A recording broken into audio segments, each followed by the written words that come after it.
Hey guys, in this video, I will show you how to share audio on Discord Screen Share. Alright, so let's begin with the video. First, make sure you are using Discord on a Windows or Mac computer since audio sharing is not available on mobile devices or Linux. Open Discord and join a voice channel in the server where you want to stream. Once you join, look at the voice controls at the bottom and click the screen share icon. A sharing window will appear with options to share your entire screen or a specific application. For the best audio results, choose a specific application window instead of your full screen. This allows Discord to capture the app's sound more reliably.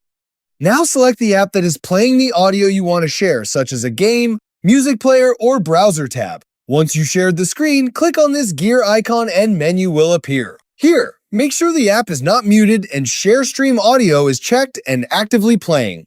If your friends cannot hear any sound, make sure you selected the correct app and confirm that audio is playing on your computer. Now your friend will be able to hear the audio from your stream without any issues. Whether you're playing a YouTube video, streaming gameplay, sharing music, or using any app that produces sound, the audio will be transmitted along with your screen share. And that's it. So that's basically how you can share audio on Discord Screen Share. So that's all for this video. See you in the next one. Thanks.